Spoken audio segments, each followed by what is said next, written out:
Okay, so let's start this topic. Our topic is valuation of securities. As a company, you may want to value your securities and get the true value of those securities. The true value of a security is what we call the intrinsic value. These securities may include ordinary shares, preference shares, debentures, or bonds. So you, as a company, you have this kind of securities and you want to get their true values. The intrinsic value. Let's start with the first kind of security, and that's the ordinary shares.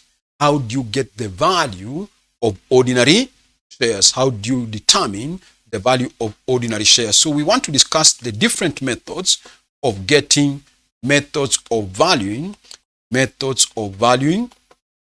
ordinary shares. So let me discuss the methods. Don't write, we shall put down everything later. Okay? So there are three methods of determining the value of ordinary shares. One is what we call the dividend-based valuation method. Dividend-based valuation methods. That's number one. Number two, approach or way of computing the value of ordinary share is what we call the asset-based valuation method. Number three is what we call the earnings-based valuation. Method. Okay? These are the different ways of valuing ordinary shares. So let me go to the first approach or the first method of computing the value of ordinary shares, and that is the method we are calling the dividend-based valuation. Let me start with it. Dividend-based valuation.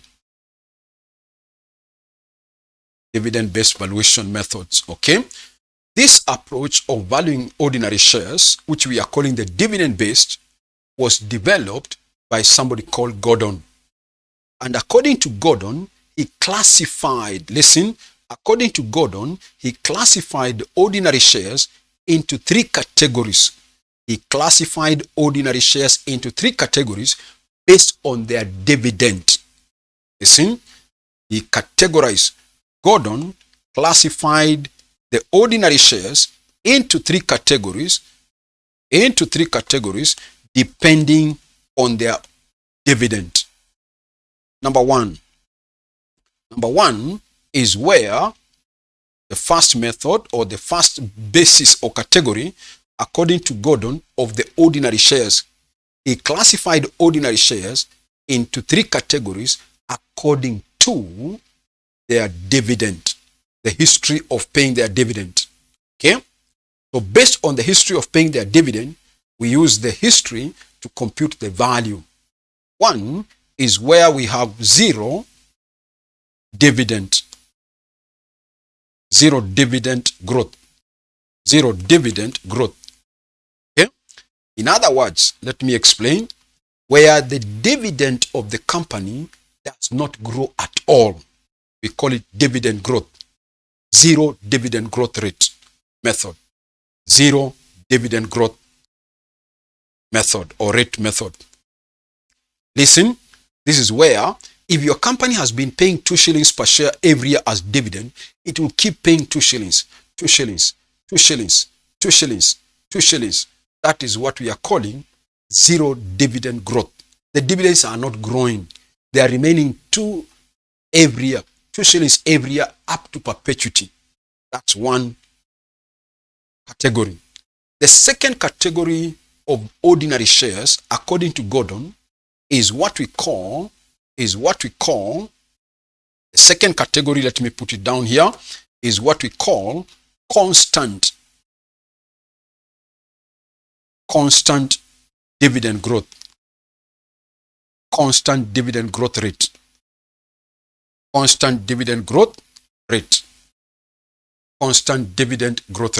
Listen, this is where the dividends grow at a constant rate.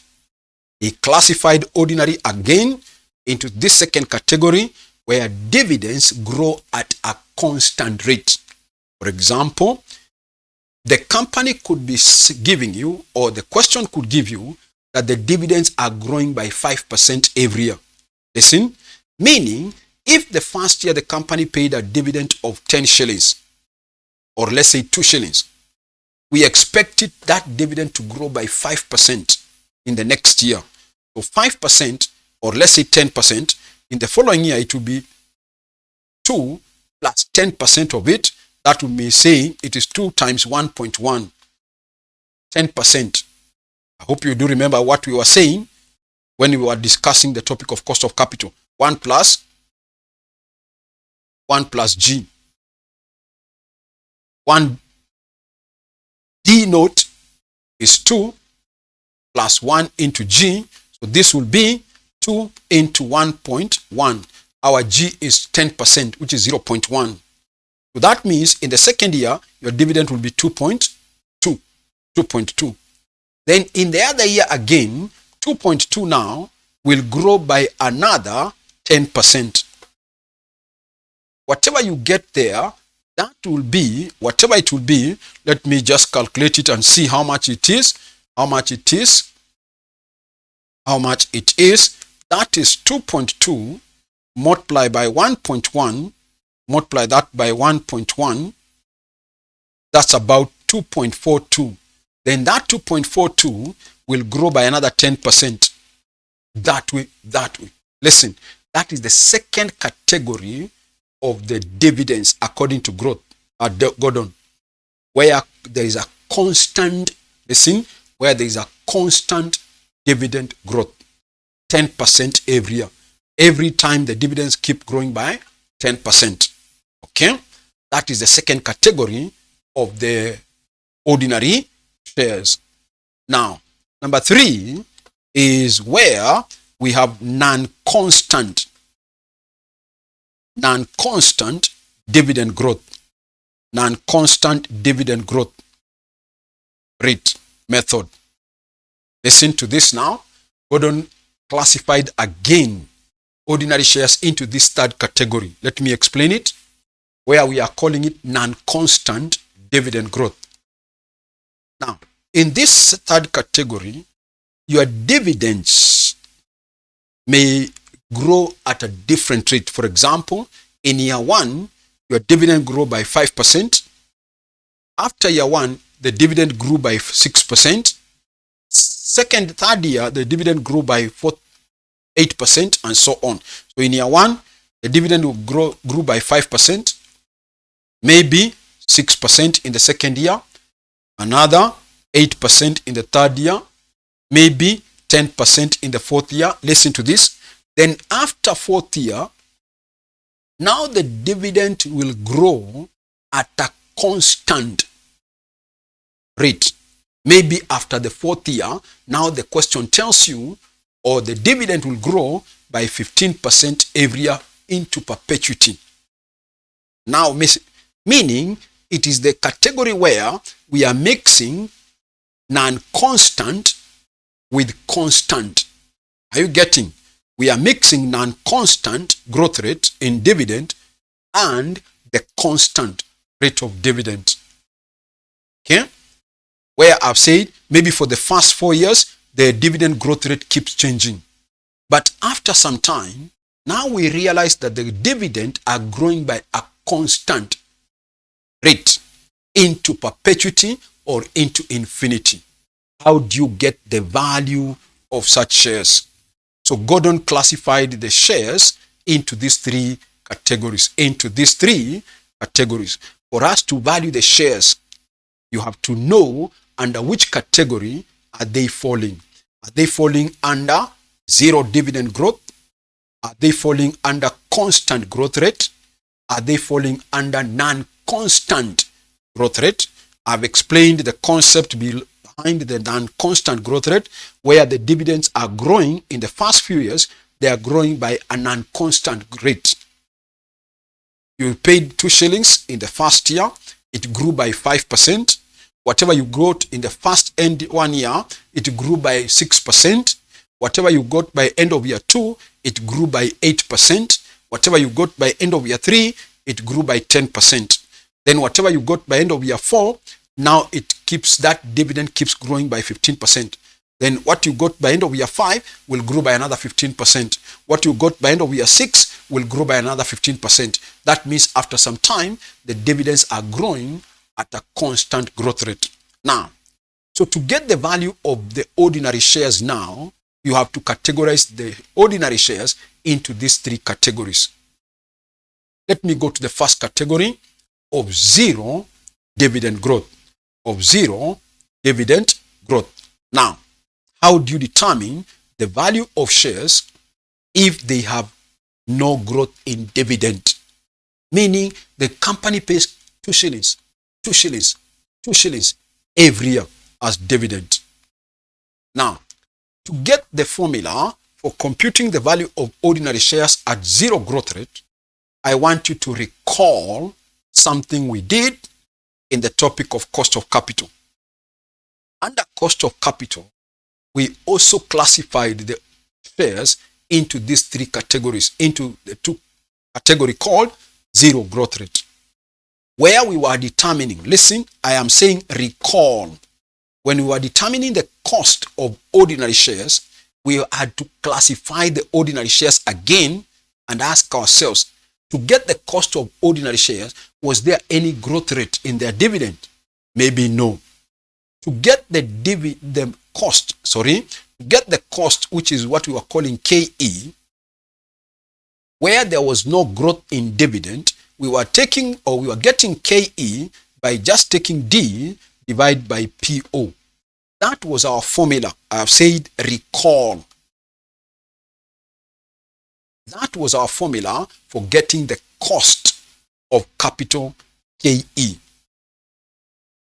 And in that case, the dividend was not growing.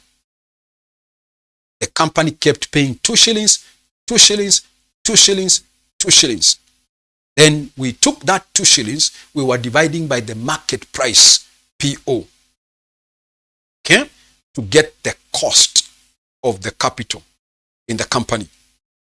Don't forget we said cost of capital is what? It is the expected return by the providers.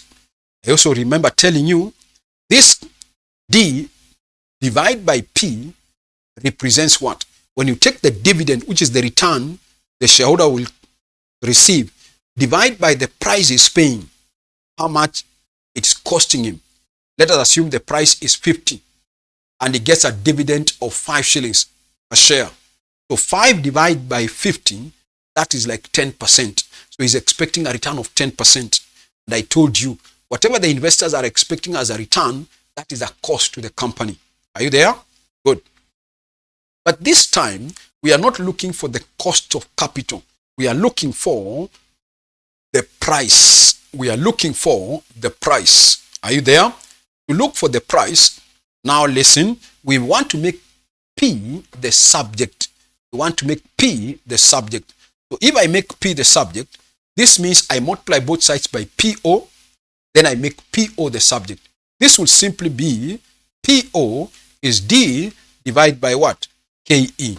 D divided by KE. So this is the formula we shall be using to get the value of the ordinary share where there is no growth in dividend. Are you there? Where there is no growth in dividend. Okay? Good. That was the first category. Now you know how to value ordinary shares where there is no growth in dividend. You take PO equals to D, which is the dividend per share, which is 2 shillings, 2 shillings, 2 shillings every year, divide by the cost of the ordinary shares, divide by the cost. The question will give you the required rate of return or the cost of capital. Good. That is the first formula. Let me go to the second approach of how to compute the compute the value of ordinary shares, compute the value of ordinary shares where there is a constant growth rate. Where there is a constant growth rate. Okay? Where I said the question may tell you the dividends are growing at 10% every year, 10% every year, 10%. What you paid in year one will grow by 10%. What you get in year one, end of year one, will grow by another 10%. What you get as dividend of year two will grow by another 10%. Listen. Again, listen, I want you to recall when we were discussing the topic of cost of capital. Again, we computed the cost of capital where dividends were growing at a constant growth rate. Where dividends were growing at a constant growth rate. And if you recall the formula there, the formula was KE equals to D naught into 1 plus G. We were dividing that by PO plus what? Plus G. You remember that formula?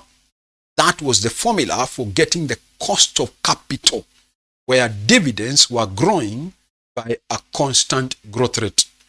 D naught, you remember, we were taking it to be the most recent dividend paid. D naught. G was the growth rate. Okay? P, of course, is the price of the shares. That being the formula, listen to this now. We want to now make the P the subject. So that this time we are not computing the cost of capital KE. I am computing the price or the value of the share. So I want to make P the subject. How do I make P the subject? Of course, you don't need to recall or to do this in the exam, but just for sake of showing how the value of the share formula is derived. So let me now multiply. Listen, no, before I multiply, let me take the G on the right side. I take it to the left side. So if I do that, that will become KE minus G. I've taken G to the other side. Are you there? It will be given by, or will be equals to DO into 1 plus G, DO into 1 plus G divided by what? PO. I have taken G to the other side. Are you there? Good. But now I want to make P the subject. What can I do next? I can now multiply both sides by PO. Are you there? If I multiply both sides by PO, this will be PO equal into PO into KE minus G will be given by, if I multiply both sides by PO, the PO on the right side will go. This will remain with DO into 1 plus G. Of course, you know that calculation. Good. Now I want to make P the subject. I want to make P the subject. So this will be PO equals to D naught into 1 plus G. I divide everything by KE minus G. Are you seeing? I am making PO the subject. What do? I divide both sides.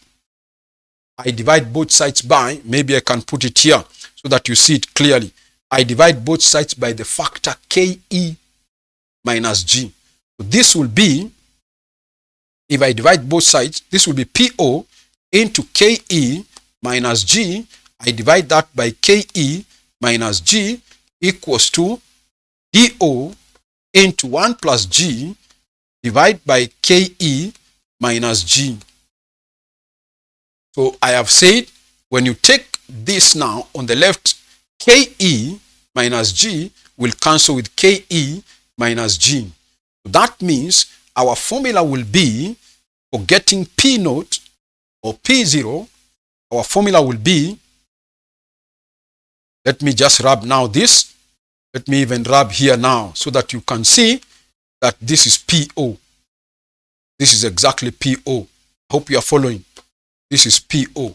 So the formula we shall be using to get the market price per share or the value per share is D naught into 1 plus G divided by KE.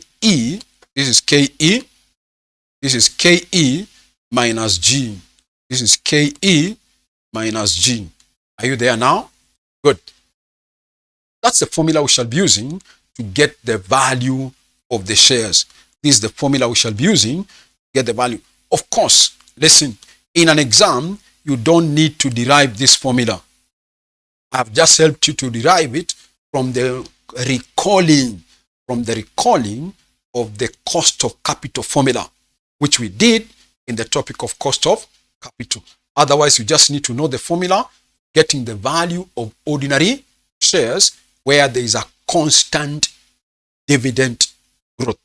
The value of the share will be given by D naught into 1 plus G divided by KE minus G, where D naught, we are saying it is the dividend, that the most recent dividend, that was paid, the latest dividend that was paid, whatever it is, the dividend that was paid, whatever was the last dividend that was paid. Okay, good. Now, so that being the formula, now before I go to the third one, let me talk to a few of you before I go to the third method of computing the value of ordinary shares, where there is what we are calling non-constant dividend growth rate.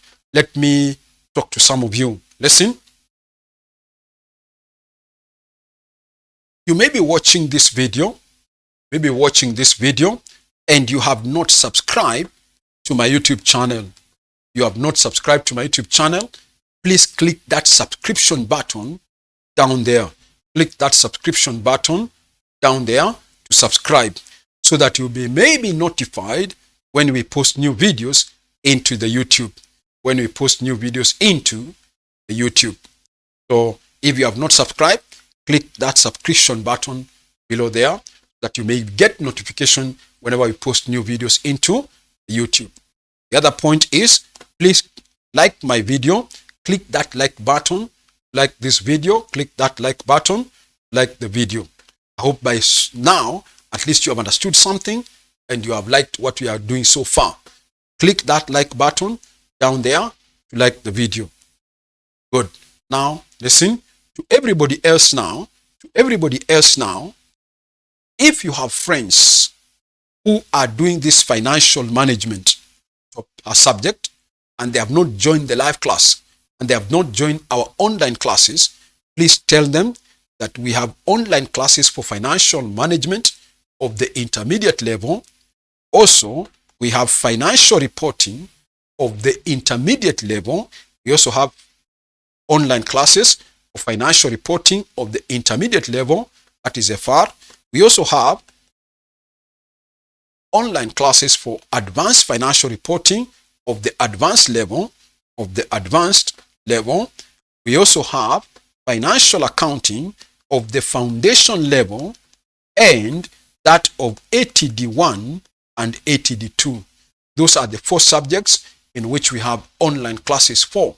That is financial management of the intermediate level, financial reporting of the intermediate, advanced financial reporting of the advanced level, and financial accounting of the foundation level. Okay, so tell your friends who have not joined our classes that we have those online classes. Okay, now listen. If your friends cannot join the live classes, then you can still tell them that they can buy what we call the pre-recorded videos. They can buy what we call the pre-recorded videos, where they can watch the videos at their own free time, at their own pace. When they are not able to join the live class, tell them that they can buy the pre-recorded videos and watch them at their own free time for any of these 4 subjects. Okay? Now, they can reach me on this number 0722-658875. So they can text or call that number 0722-658875 to reach me. Okay? That is how to reach me if you are interested in any one of these 4 subjects. Good. So let's now continue. From where we left.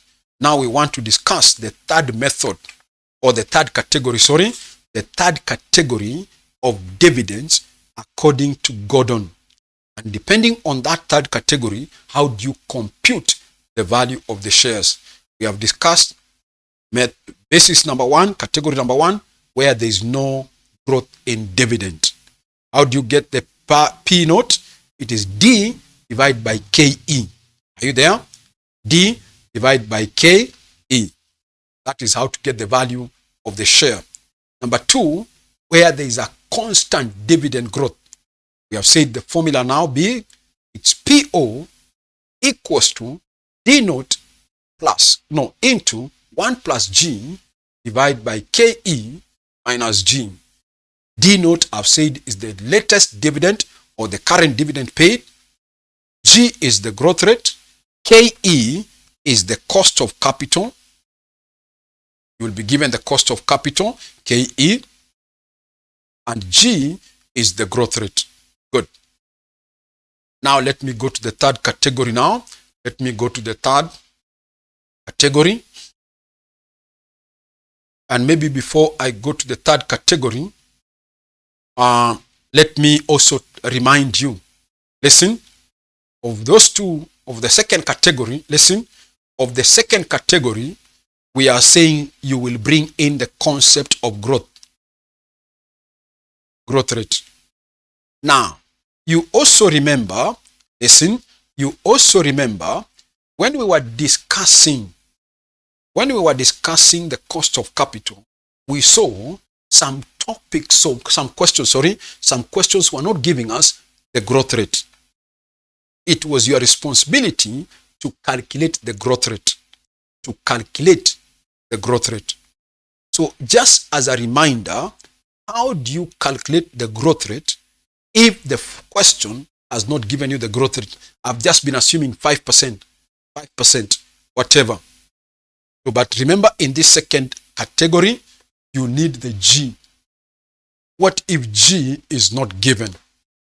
How do you calculate it? If you may remember, we said there are two methods of calculating the growth rate. There were two methods of calculating the growth rate. One was what? When we were discussing the cost of capital. Even in the valuation of shares, some exam questions don't give you the growth rate. It is again your responsibility to still calculate it. For you to get the value of the shares, the examiner may not give you the growth rate.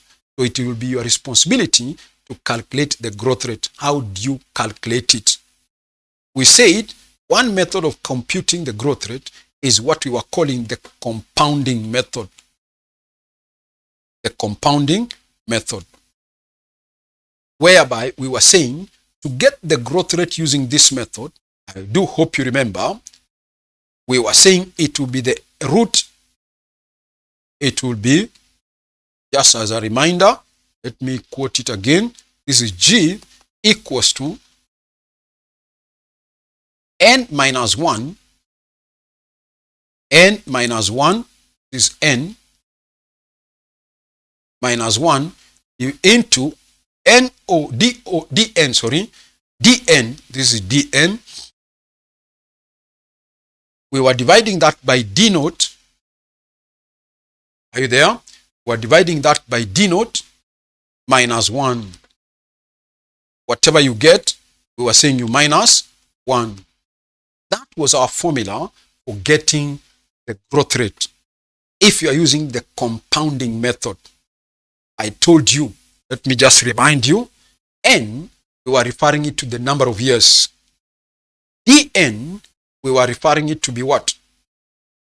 Dn, we were taking it to be what?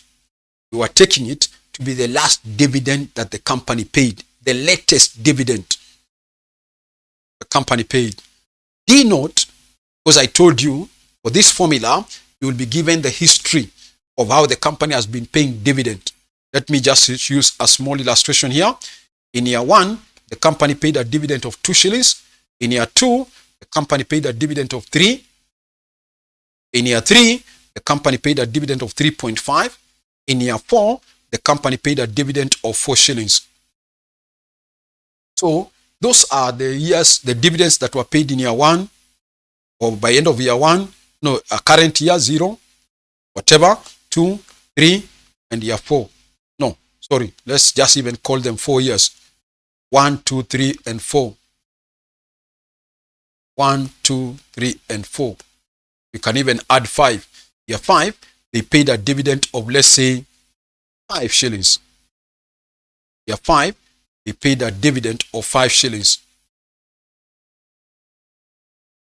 Now, so N will be what? N will be 5. Are you there? So it will be the root of 5 minus 1. Why were we subtracting 1? Why were we subtracting 1? We were saying you want to know what is the growth rate. If the company paid from year 1 to year 5, they paid 5 dividends. Those dividends grew how many times? We said from year 1 to year 2, that was the first growth. From year 2 to year 3, that was the second growth. From year 3 to year 4, that was the third growth. And from year 4 to year 5, that was the fourth growth. So there are 4 growth. From year 1 to year 5, there are 4 growth, which is what we are saying. It is N minus 1. Good. Then we take our DN. We said it's the latest dividend, which in this case will be what? 5. You divide by the first dividend DO. DO in our case is how much? 2.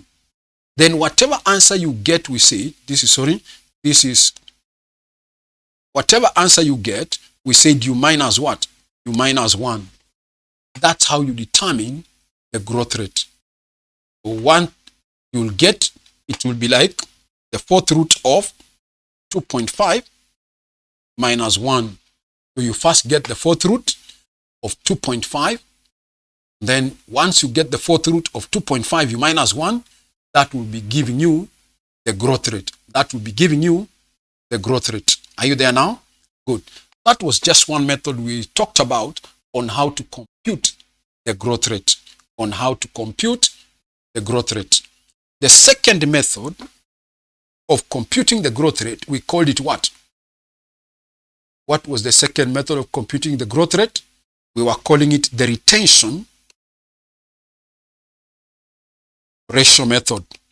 The retention ratio method. What was the formula for getting the G using this method? What was the formula for getting G using this method? G we were saying is what? Somebody? G? What was the method? What was the formula? It is R into what? KE. R into KE or BE. No problem. We are calling it KE or BE or KE. No problem. Let's just call it KE. What is important is you need to remember what it means. R was what? R was our retention ratio. Retention ratio. KE was the return on equity. Return on equity. So you have to get what is the retention ratio in the company and what is the return on equity. Retention ratio, I say, some questions may not give it to you, but they tell you something like this, that the earnings per share in the company was 5 and the dividend per share was what? 2. So what was the retention ratio? If the earnings per share is 5 and the company paid out of 5, they paid 2 shillings as dividend per share. So the company must have retained how much per share? 3 shillings. Okay? So 3 out of 5 is what the company retained. So our retention ratio will be 3 divided by 5, which is what? 3 divided by 5 is like 0.6. So our retention ratio is 0.6. I also told you, you can also get the retention ratio by taking 1 minus what? To get the retention ratio, we said you can take 1 minus the payout ratio, dividend payout ratio. Dividend payout ratio. What's a dividend payout ratio? Our dividend per share was 2. Out of 5 earnings, they paid a dividend of 2. 2 divided by 5 that's about 0.4. Okay? As a percentage is 40%. But in terms of decimal, that is 0.4, sorry, 0.4. So our payout ratio is 0.4. When I take 1 minus 0.4, that leaves me with 0.6, which I told you is the same as taking the earnings, the retained amount of 3 divided by 5. They are retaining 3 shillings divided by 5, which is out of the earnings. That gives me a retention ratio of 0.6. So we said, if the question does not give you the growth, look at the question and find out which of these two methods are we using to determine the growth rate. Are we using the compounding method, compounding growth method, or are we using the retention ratio method? Good. Now, maybe before we go to the third method, let us put down something now on what we have discussed so far. Let's put down something on what we have discussed so far. So let's put down the topic now. Let's put down the topic now. So the topic is valuation of securities. Valuation of securities. So the topic is valuation of securities. Valuation of securities. Valuation of securities. That's the topic. Valuation of securities. That is the topic, valuation of securities. Then below that, you can say methods of valuing ordinary shares. Methods of valuing ordinary shares. Methods of valuing ordinary shares. And put down that subtopic. Methods of valuing ordinary shares. Methods of valuing ordinary shares. Methods of valuing ordinary shares. Number one, dividend-based valuation. Dividend-based valuation. Number 2, asset-based valuation. Asset-based valuation. Number 3, earnings. Earnings-based valuation. Earnings-based valuation. Then you go to another subheading, dividend-based valuation. Dividend-based valuation. Dividend-based valuation. Dividend-based valuation. Put a dash according to Gordon. According to Gordon. According to Gordon. Dividend-based valuation according to Gordon. Then you say this. Below that, say this. Gordon, we are discussing the first category, dividend-based valuation. Then you say this, according to Gordon, or Gordon, put it this way, Gordon classified ordinary shares into 3 categories. Gordon classified ordinary shares into 3 categories. Gordon classified ordinary shares into 3 categories. Number one, 0 dividend growth rate. Number 1, 0 dividend growth rate. 0 dividend growth rate. Ordinary shares. That is one category of the ordinary shares. 0 dividend growth rate. Put a dash or put something below that. Sema hivi, where dividends do not grow. Where dividends do not grow in the future. Where dividends do not grow in the future. Dividends do not grow in the future. Where dividends do not grow in the future. Number 2, Let's put down something fast before we quote the formulas. Number 2, constant growth rate. Constant growth rate, ordinary shares. Constant growth rate, ordinary shares. That was the second category of ordinary. Constant growth rate, ordinary shares. Constant growth rate, ordinary shares. Put something there. Where, put down something there, where dividends grow, where dividends grow at a constant, where dividend grow at a constant rate in the future, where the dividends grow at a constant rate in the future, where dividends grow at a constant rate in the future, where dividends grow at a constant rate in the future. Number 3, another third category, non-constant dividend growth. Non-constant dividend growth rate, ordinary shares. Non-constant dividend growth rate, ordinary shares. Non-constant ordinary growth dividend.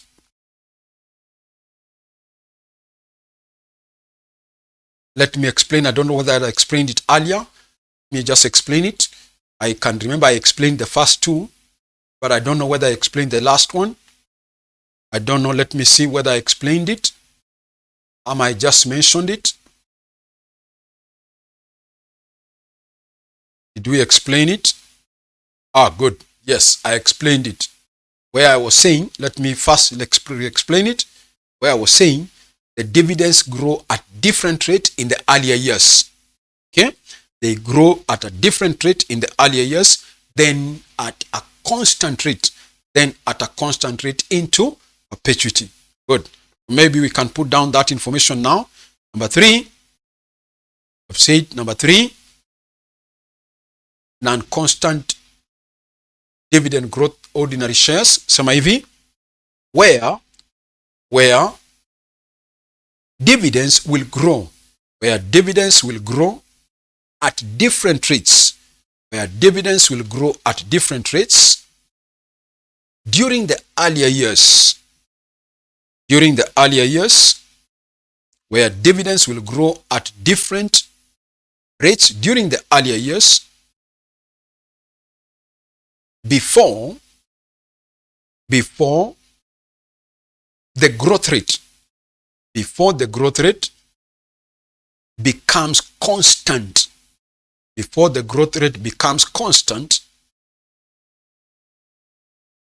until infinity. Before the growth rate becomes constant until infinity.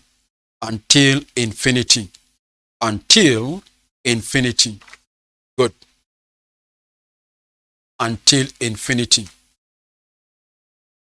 Okay? Let's now go back to each of those now to discuss how to use them to compute the cost. Let's now start with number 1, 0 dividend growth. 0 dividend growth rate. How do you use it to compute the value of the shares? How do we use it to compute the value of the shares? This time I'm not going to ask you to recall. I'm just going to quote the formula direct. PO equals to D divided by KE. Okay? Just put down that formula, that to get the value is D divided by KE. E divided by KE.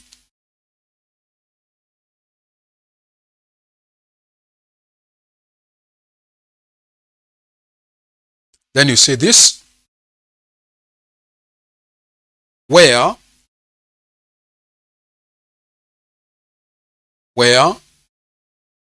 D is this way, where D is dividend per share,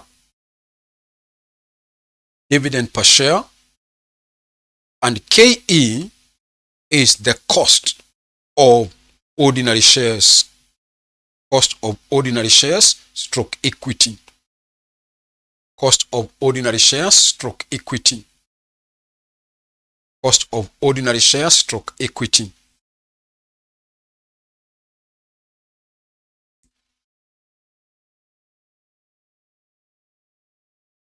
Then you say this below that. Say this below that. In this approach, the dividends remain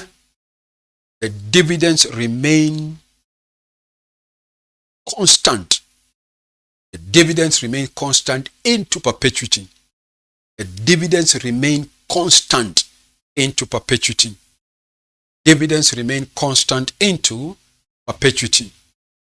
Dividends remain constant into perpetuity.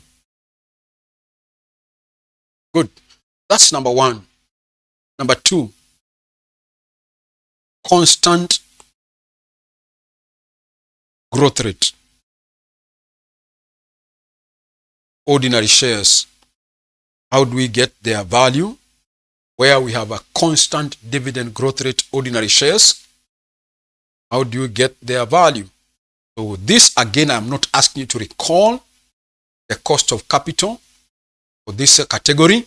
Remember, I'm using the recall of the cost to derive the formula. But now you can just quote the formula. PO equals to D naught into 1 plus G. Divide that by KE minus G. Quote that formula now. Quote that formula. Quote that formula.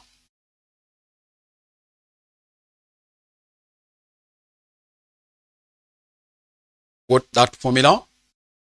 Then below that you can say where DO is last dividend, the last dividend that was paid. DO is the last dividend. Okay. G is growth rate. G is growth rate. KE is cost of equity. Cost of equity. I also want you to recall, just to explain, you recall that DO into 1 plus G is the same as D1. What was D1? If you remember, D1 is what we were saying is the expected dividend. Expected dividend. Expected next dividend. We can put it that way. Expected next dividend. Expected next dividend. What is the next dividend that is expected? Good. So which is in other words to say, listen, which is in other words to say, your numerator DO into 1 plus G can become D1. The same concept we talked about when we were talking about the cost of capital as a topic.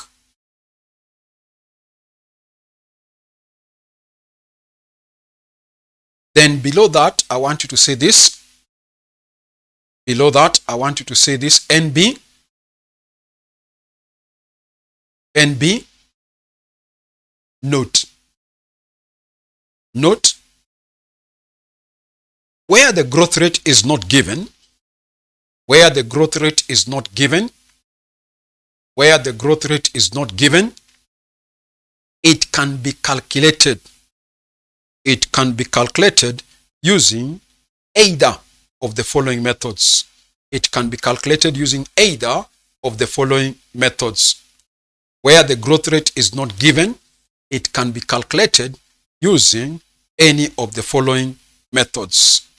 Either using either of the following methods. 1, compounding method. Compounding method, where we come and say G equals to root n minus 1 into dn divided by d naught, dn divided by d naught,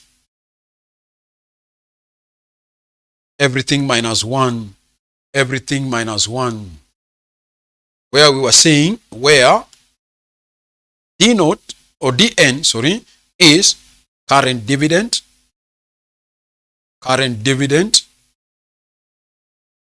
d naught is past first dividend, d naught is past dividend, the d1 or dn is the current, the latest. Okay, n number of years,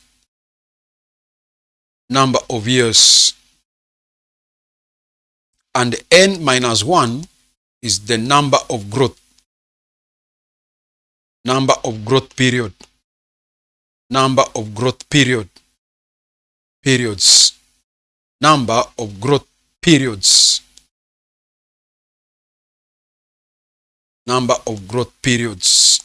Good. That is n minus 1, so that you get the number of growth. Okay, that is formula 1 if you are not given the growth rate. Let's quote number 2, the formula for getting growth rate if it's not given. Number 2, that is retention ratio method. Retention ratio method,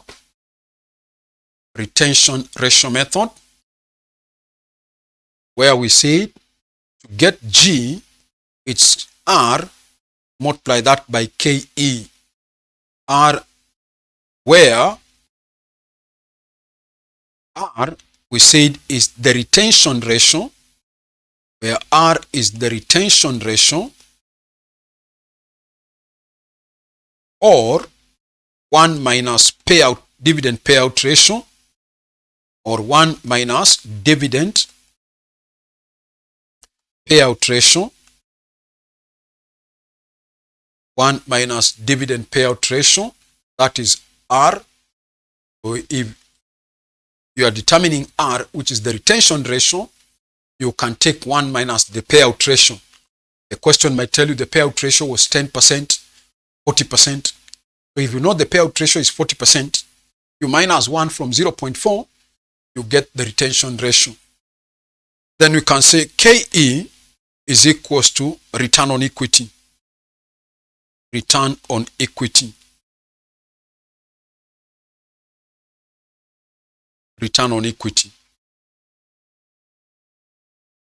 Which of course in short we can write as ROE. Return on equity. So those are the two methods. Let's go to put down the third method now. We have mixed A and B, blah, blah, blah. Now listen so that we don't mix them again. Listen so that we don't mix them again. Where we have said methods of determining growth rate, the compounding one, make it A. Don't forget we have 3 methods of computing the price. The zero growth rate, the constant growth rate, and the non-constant. So we are labeling them 1, 2, 3. But now I said where the growth rate is not given, you compute using any of the following methods. You label the compounding method as number A. That is compounding method. Retention method, now label it as B so that you don't mix the 1 and 2s. Good. Now we can go to the third method now of getting the value of the shares. Let's go to the third method now. And you call it non-constant dividend growth. Non-constant dividend growth rate, ordinary shares. That is the third category of ordinary shares. Those the category of ordinary shares. To finish, I talk about how to determine the value. I told you how to do it. It is where the dividends are not constant in the earlier years, but at a constant rate in the later years. Maybe you can put it this way. Put it this way. Put it this way now. Under this, you say where dividends increase. Where dividends increase at different rates in the earlier years. Where dividends increase at different rates in the earlier years. Where dividends increase at different rates in the earlier years. And at a constant rate. And at a constant rate until infinity. Until infinity. And at a constant rate until infinity. Until infinity. Then you can say this below that. Now how do you get the value? You get the value of those shares. We can say P0 equals to, this is value, present value. Let me first write it. Present value of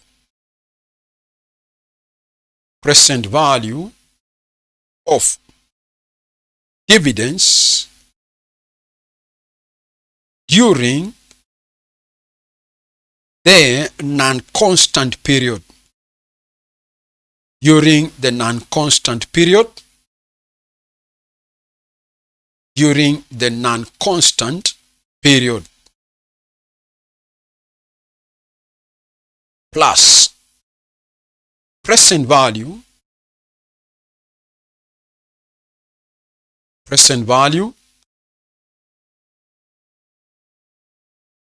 of dividends, present value of dividends during, let me put it, this is present value of dividends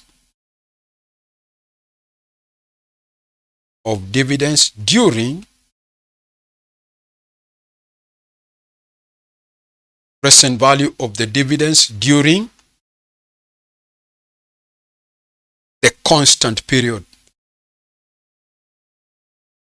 During the constant period.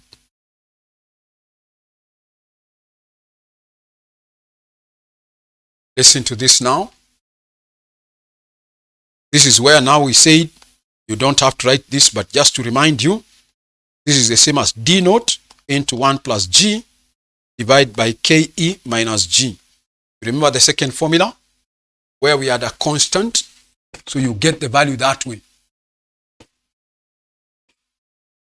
We shall, of course, do an example later. But that's the way you get the present value of the dividends.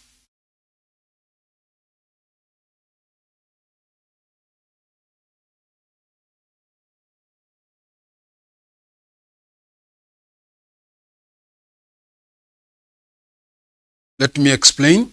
Listen. So I told you year 1 dividend was 5. Year 2, it grew by 5%, came to whatever. Year 3, it grew by 7%. Year 4, it grew by 8%, and so on. For the first 5 years, it was growing at a different rate. Get the present values of those dividends. Get the present value of dividend of year 1. Get the present value of dividend of year 2. Get the present value of dividend year 3. Get the present value of dividend of year 4. Get the present value of dividend of year 5. Then after 5 years, now the dividends are growing at a constant rate. So you get it by using the formula for the constant. By using the formula for the constant dividend, where it is D naught into 1 plus G minus, divided by KE minus G. Okay? Good. Finish. I want us to do a few now past paper questions. I want us to do a few past paper questions on what we have said so far on valuation of ordinary. Before I talk about the second method, which is the asset-based, let's discuss the dividend-based, which I've given you the 3 categories. But we want to apply those methods, whichever it is, by the question. to determine the value of ordinary shares. Let me project a question so that we do 1 or 2 questions on that subtopic. Allow me to project a question now. Allow me to project a question.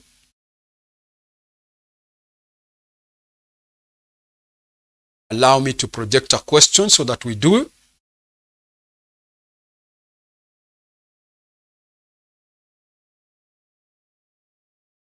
I hope you are through with the copying. Now I can project a question.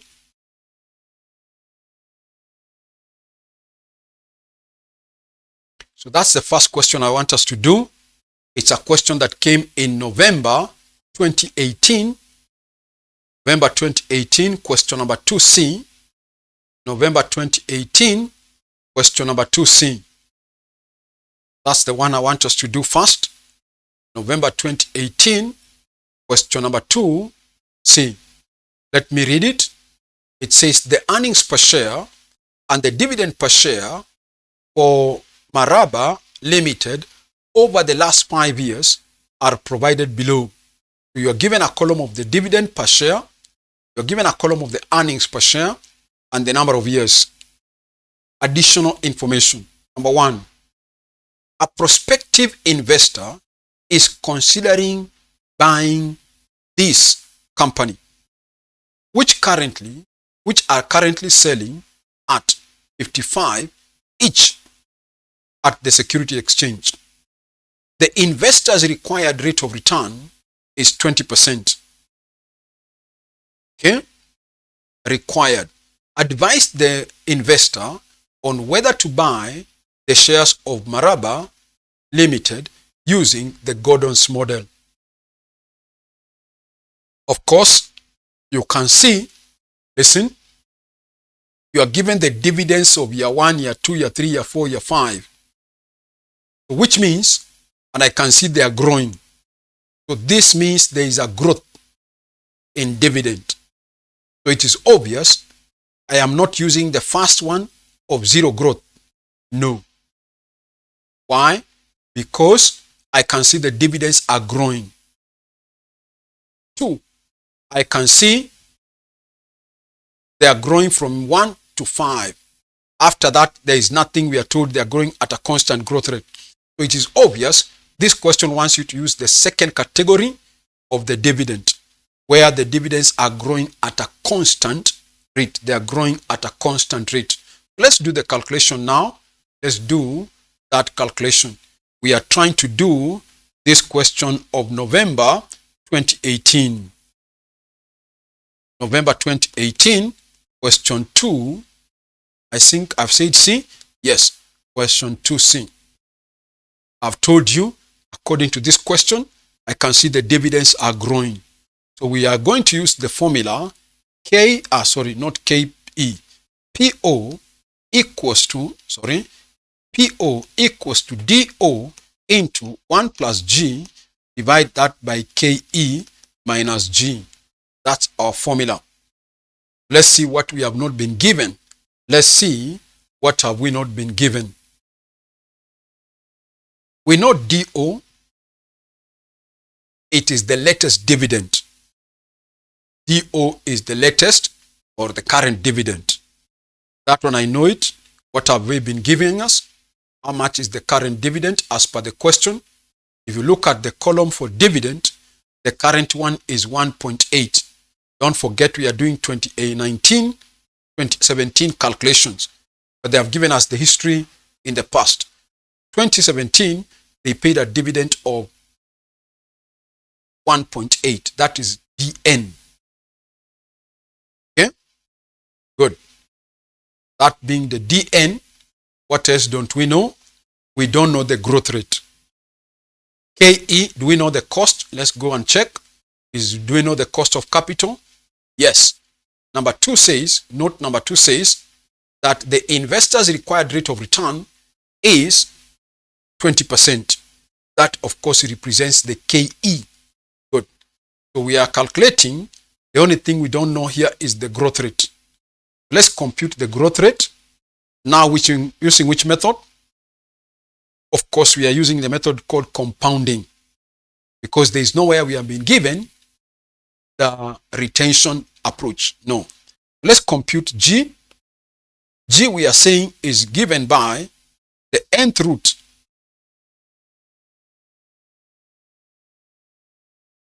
We are calculating G. We said is the root n minus 1 into root dn divided by do minus 1. Let's quote the. Let's now feed in the data. We are calculating the growth rate now. We are calculating the growth rate. You can even say their determination of growth rate. Determination of growth rate, so that you remember what are we calculating. We are calculating the growth rate. So our DN, we said, is the current dividend. What is the latest dividend? So G equals to our N. Remember, there were 5 years. You remember? Then I take 5 minus 1. 5 minus 1. Our DN was 1.8, the last one. Let me go and pick the first dividend. DO is the first dividend. I can see DO down there at the column of the dividend. The first dividend was 1. So that becomes 1. DO, that is 1. Whatever I get, I minus 1. Whatever I get, I minus 1. So this will be, G is the fourth root of what? What is Dn?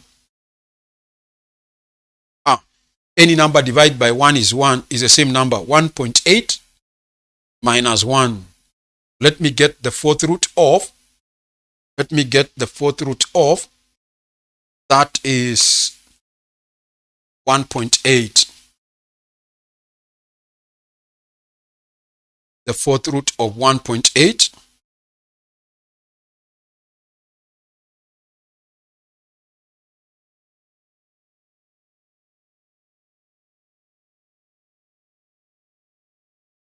If I'm correct, I'm getting something like 1.158, 1.583. If I now minus 1, that looks like 0.1583. If I express it as a percentage, that will be 15.83%. 15.83%. That is the growth rate. Now we can use it to determine. The price. Now we can use it to determine the price. Finish copying if you are still copying. Now we can use it to determine the price. So let's calculate the PO, which I've said is DO into 1 plus G divided by KE minus G. So what is D? D is 1.8 into 1 plus 0.1583 decimal point. You divide that by KE. We were given cost of capital, cost of equity, cost of capital to be 0.2, which is 20%. 0.2, which is 20%. I minus G, 0.1583. Good. Let me multiply the numerator. This will be 1.8 times 1.1583. You minus, or you divide that by what? What is 2 minus 1583?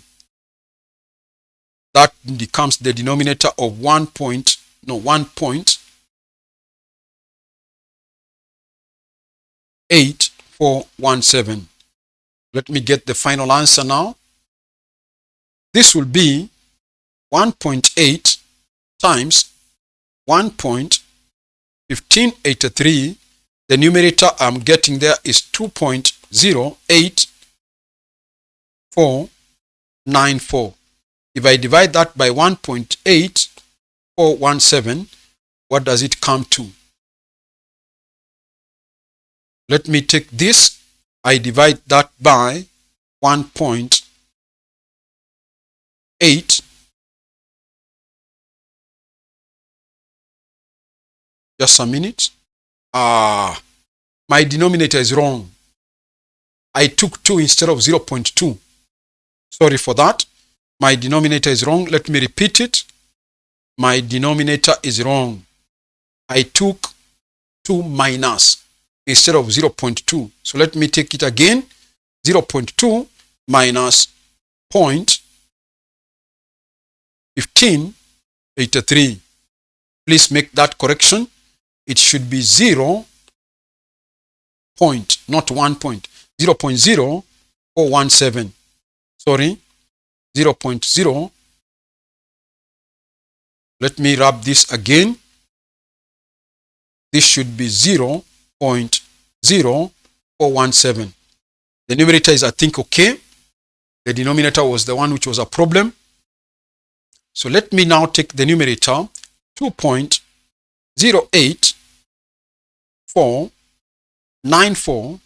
I divide that by 0.0417. I'm getting 49.99. So let's make it 50. That is to the nearest whole number, 50. Now that is the price. Okay?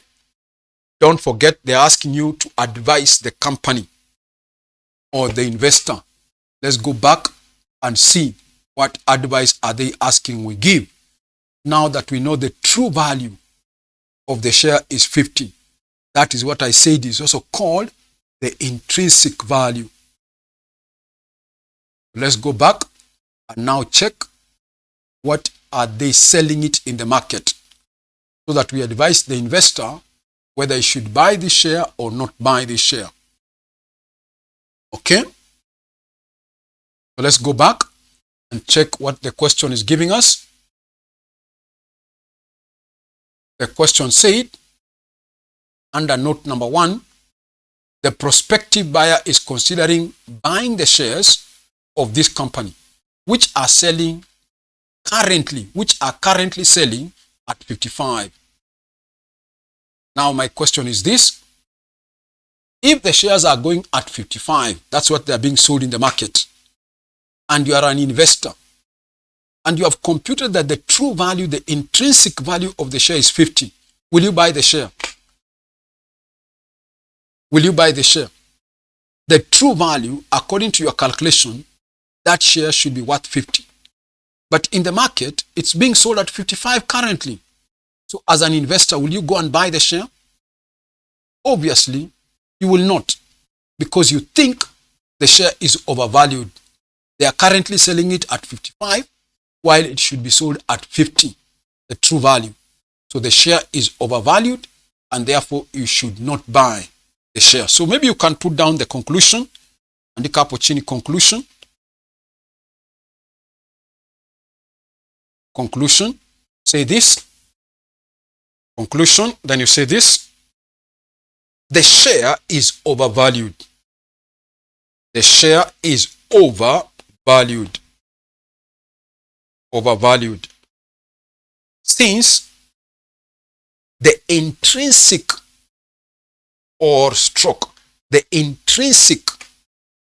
since the intrinsic true value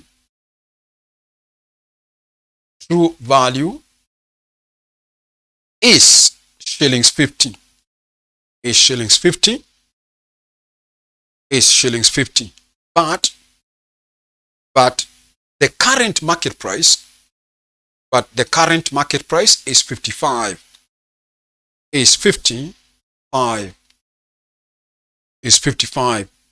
Therefore, the investor should not buy. Underline not buy.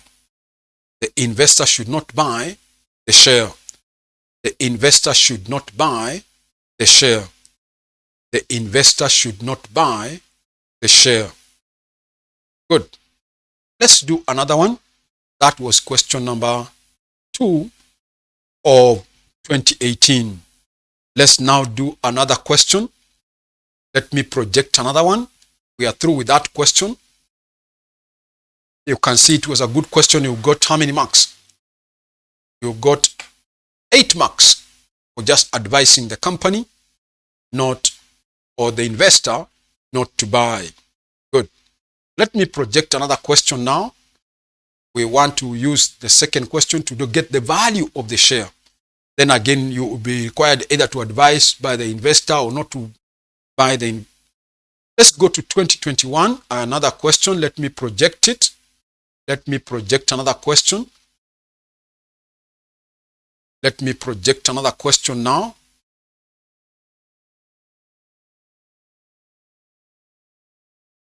Okay. Let me project another one.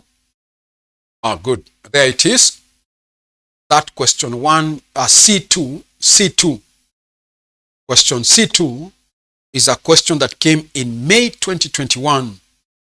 Question 1, C2. That's the one I want us to do. Question 1, C2. I want to read it. Question 1. It was question number 1C, Roman 2. It says, Hazi expects to pay dividend of 5.4 per share in 1 year's time. Hope you are getting there. Expects, not that they have paid, expects to pay a dividend. They expect to pay a dividend of 5.4 per share in the next 1 year. Additional, the company's dividend payout is 60%. The shareholders' required rate of return, the shareholders' required rate of return on equity is 15%. 3. Dividends have been growing at a constant rate into perpetuity. Number 4. The company's shares are currently trading at 64.5 per share in the securities exchange. Required. Advise the investor who holds shares in this company whether to buy more or to sell the shares. Good. So again, here is a question where we want to value the ordinary shares based on which method? Again, this is a constant dividend. Remember, note number 3 says dividends have been growing at a constant rate into perpetuity. So again, this formula or this question wants us to use the second approach. Let's do the question now. So I'm saying we are now doing May 2021. May 2021, question 1C, Roman 2. Question 1C, Roman 2. Let's first quote the formula. PO equals to DO into 1 plus G. Divide that by KE minus G. That's our formula.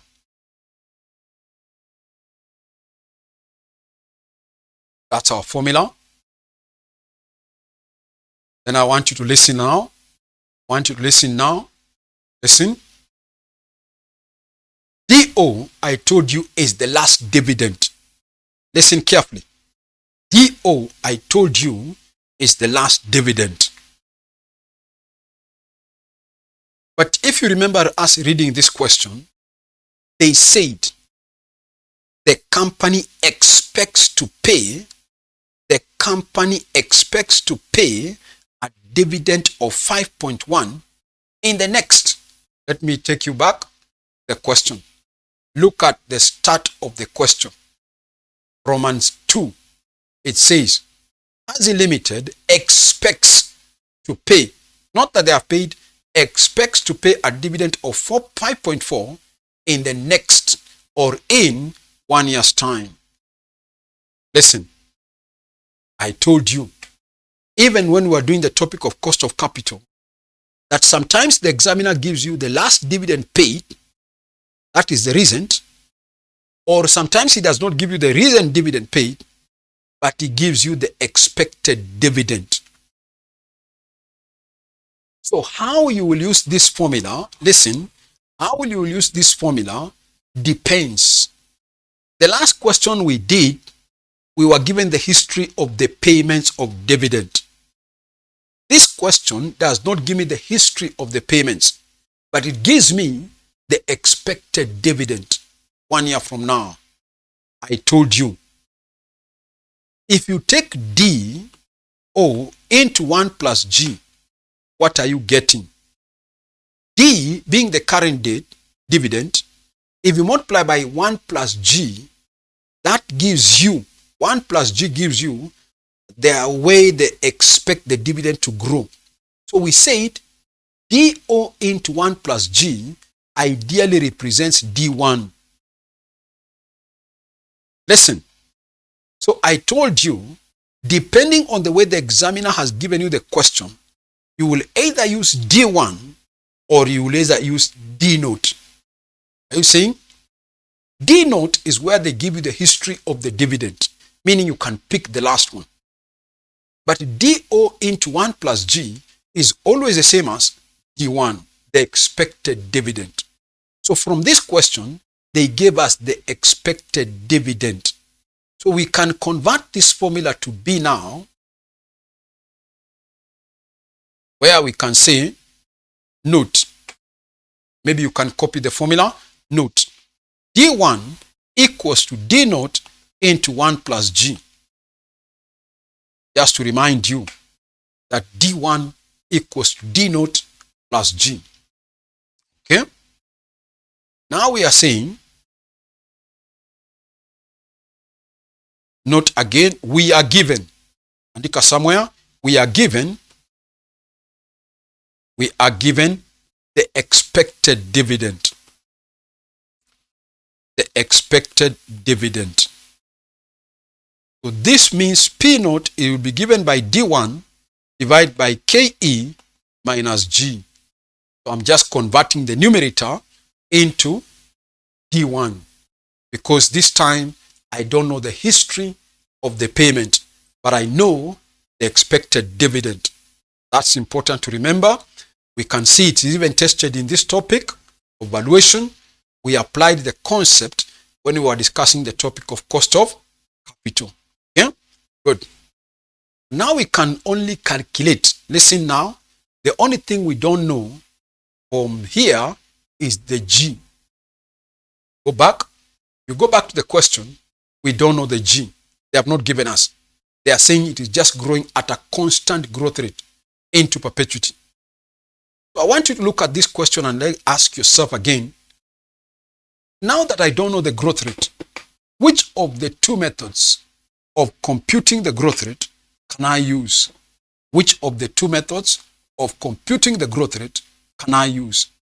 Am I using the compounding growth rate, compounding method, or am I using the retention?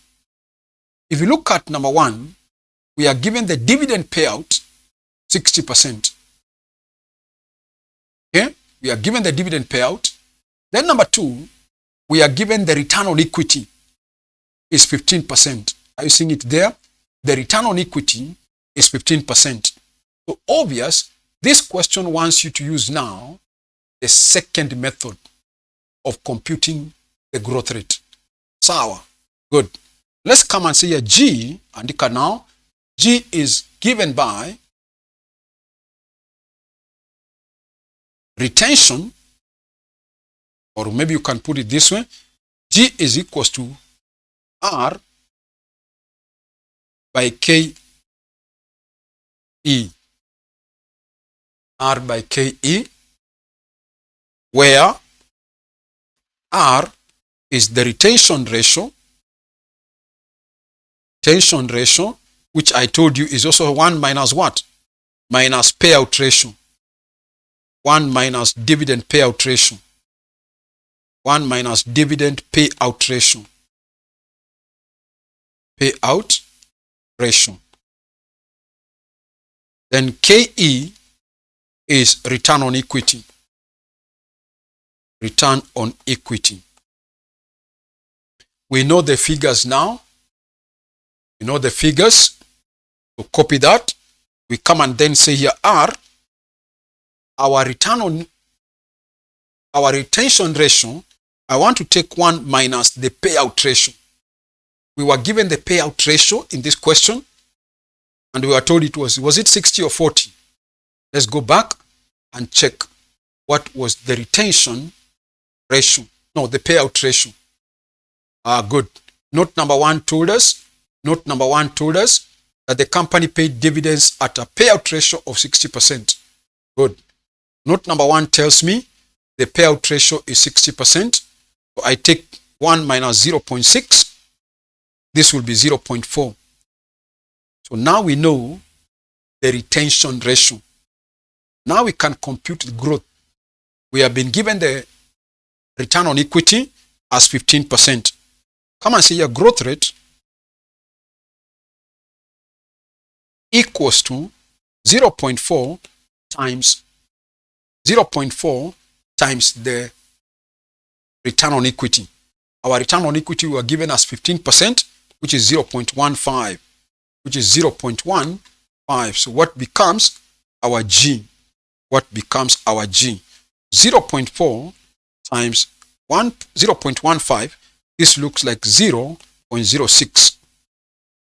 0.06. That is the growth rate, which is the same as 6%. Now we can use it to compute the value of the share. We can now come and see here P0 is equals to D1 into KE minus G. Our D1, we were given the dividend 5.40. That one we were given at the start of the question. KE, I take the cost of equity, which is the return on equity, 15%. KE is the return on equity or the cost of equity, the same, 15%. That one we were given. You minus the growth rate, which is 0.06. Good. What becomes the price? 5.4. Divide that by what?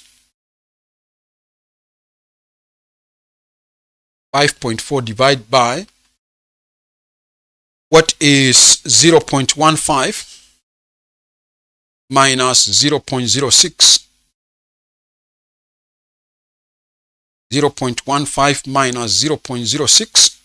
I'm getting 0.09. Good. This becomes 5.4. Divide that by 0.09. I'm getting exactly 60. So the price is 60. So let's compare and tell the investor, you can go ahead or don't go ahead and buy, sell or hold. So let's go back to the question. We want to advise the customer or the investor. What was he asking? Finish. If you are still copying, we want to go back and advise the investor now. He was saying what? Let us go back. This is an investor who was holding the shares. So we are told, advise the investor who holds the shares whether to buy more or to sell.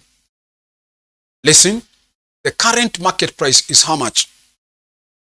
The current market price is 64.5. Note number 4 says the current market price is 64.5.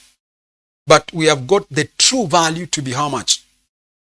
From our calculation, the true value of the shares is 60. Here, the true value of the shares is 60. They are currently being sold in the market for 64.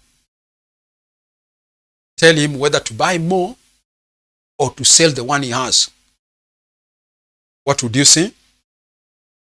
The true value is 60 as per our calculation. That is the intrinsic value. But in the market, the shares are being sold for 64. He holds some of them. Should he sell or should he buy more? Obvious, he should sell. Why? Because if he can sell, he will get more than what the value of the share is. If he buys, he's buying at 64 when the true value is 60. So he cannot buy. He only buys when the value is lower in the market than the true value. But now, the value in the market is higher than the true value. So for him to benefit, he has to sell before the price comes down in the market. The true value of the shares is 60, but he can sell them for 64. So he cannot buy more, because if he buys more, he's buying at 60, while the true value, he will be buying more at 64, while the true value is 60. There he is losing. So we can conclude now. Conclusion, andika now. Conclusion now. Same IV. Since the market price currently is 64, since the current market price is 64,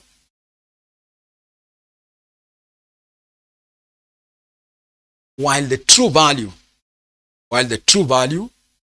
of the share is 60, then the investor should sell, underline sell, should sell the shares he is holding. Should sell the shares he is holding. Should sell the shares is holding. Good. Okay? Okay. That is all. Maybe we can do one more. Let's do one more. We have done that question of 2021. We can do one more before we conclude. Let's do one more. Finish. I want us to project another one where we can do another one.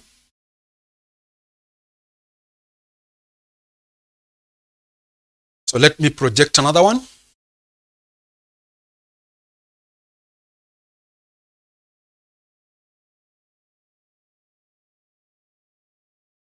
Let me project another one. If you are still copying, finish. Okay. Down there, I've given question 2.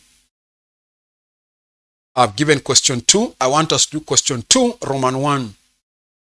Question 2, Roman 1.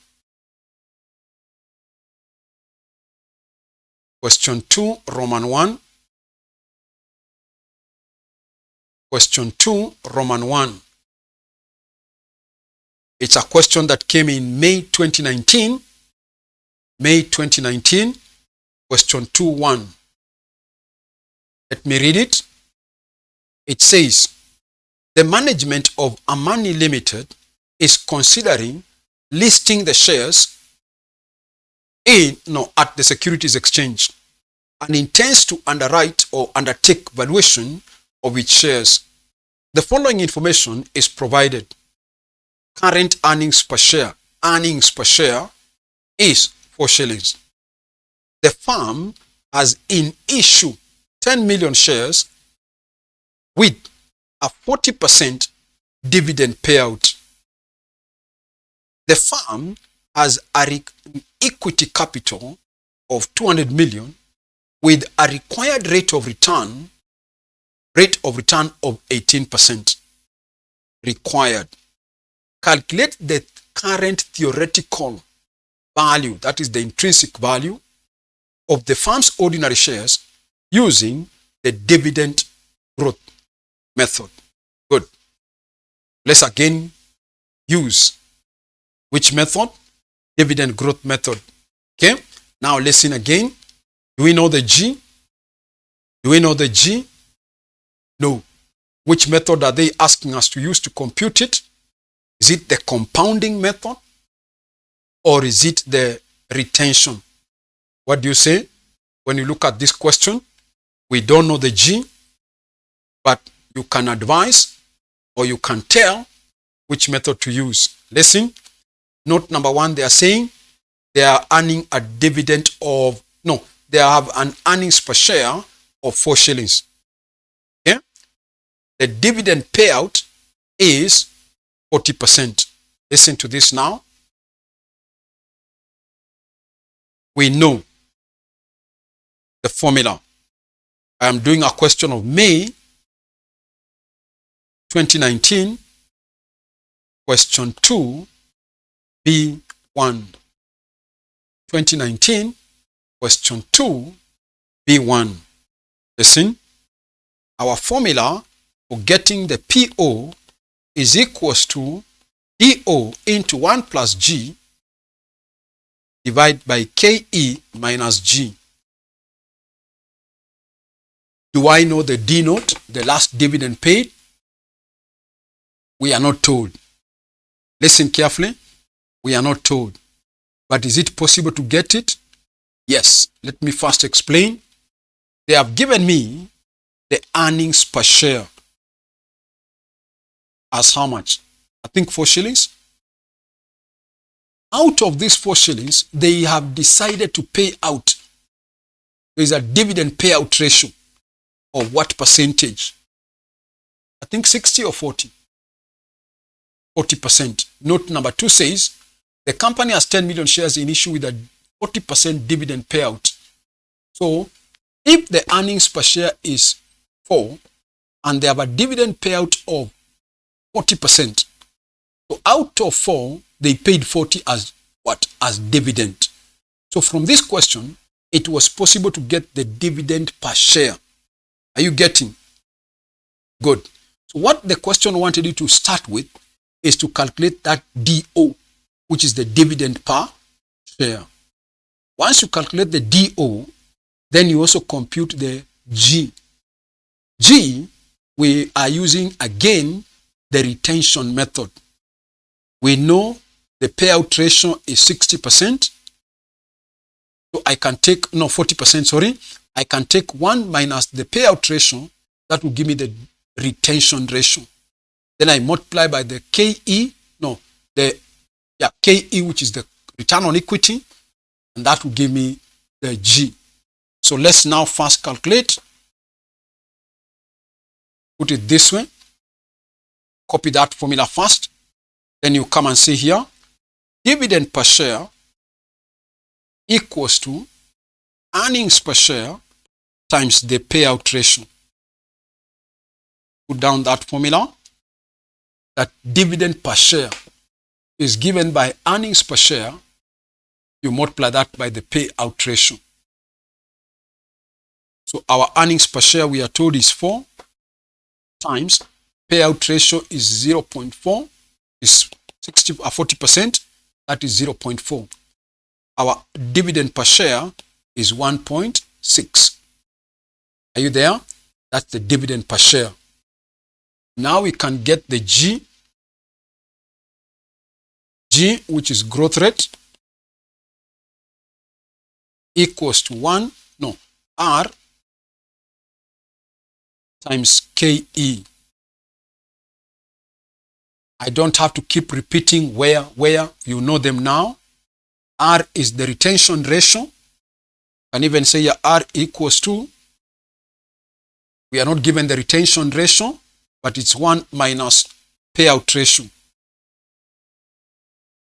R is equals to 1 minus payout ratio. That's how we know we calculate it. I told you, if you know the payout ratio, then you can get the retention ratio. So our retention ratio is 1 minus payout ratio. So I take 1 minus 0.4. So that means our R is, I can even quote it so that you remember, R being the retention ratio equals to 0.6. retention ratio R. You can put it that way.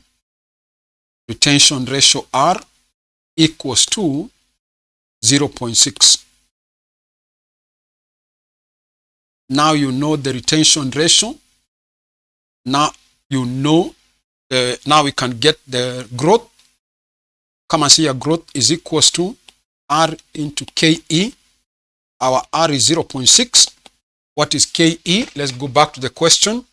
We were given the cost of equity or the required rate of return by the equity holders as how much?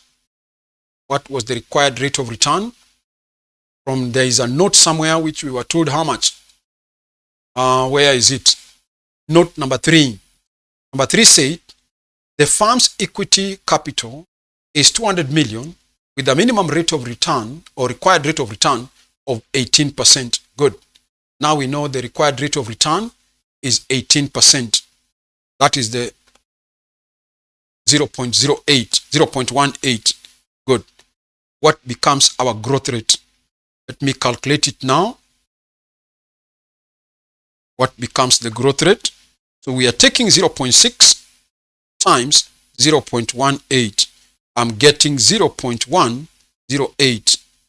0.108, which is the same as 10.8%. That is our growth rate. That's our growth rate. Now we know the G. Now we know the D. It was not given. Now we can use the 2 to get the PO. We have said PO is equals to DO into 1 plus G divided by KE minus G. Let's feed in the data now. This will be our DO is what? Our DO is 1.6. We got the dividend per share as 1.6 into 1 plus 0.1, 0.108. That was our G, the growth rate. We divide that by KE, which was 0.18 minus G, 0.108. Good. Let's solve this now. This will be 1.6 times 1.108. Divide that by, what is 0.18? 0.18 minus 0.108. I'm getting a denominator of 0.072. So let me get the final answer now. This is 1.6 times 1.108. I divide whatever I get by 0.072. I'm getting 24.62. Good. That is the value per share. But let me go back and check what are they asking me to do. Let me go back. If you're through with the copying, are they asking us to advise or what? Let's go back and check. What are they asking us to do? Once you compute the value, go back and check whether you are asking to advise, blah, blah, blah, whatever it is. So this question says, let's go back. The question says, calculate the theoretical value of the firm's ordinary shares. That is not one share. Of the firm's ordinary shares. How many shares were there? We are told, calculate the current theoretical value of the firm's ordinary shares. So how many shares were there? Where is that note? Good. Note number 2. Note number 2 says, the firm has in issue 10 million shares. Good. Now you know the value per share. Multiply that by the number. So we come and put down here value of shares. Value of all shares. Maybe we can put it that way. Value of all shares. value of all shares. This will be given by 24.62 times 10M. This will be 246.2 million. 246.2 million shillings. Good. That is it for now. Maybe for now we can even stop there. Pick it up from there next time, where we shall develop the topic. So for today we can stop there. Pick it up from there next time, where we shall now develop the topic. Okay. I hope you have managed to understand something from what we have already said. So if you have managed to understand something, please click the like button. I hope you have managed to understand something. Click that like button. 2, we have said if you have not subscribed, please subscribe. How? By clicking that subscription button down there. Subscribe so that you may be notified whenever we post new videos into the YouTube. 3, I said, tell your friends we have online classes for financial management of the intermediate, financial reporting of the intermediate level, advanced financial reporting of the advanced level. Then we also have financial accounting of the foundation level, and that of ATD1 and ATD2. Good. Then I said, if they can't join the live classes, they can buy what we called pre-recorded videos. That's what we said. They can buy the pre-recorded videos, where they can watch the videos at their own free time, at their own pace. And finally, I told you, you can reach me through 0722 658875. 0722 658875 for more information. Good. Otherwise, see you next time. Bye for now. See you next time. Bye for now.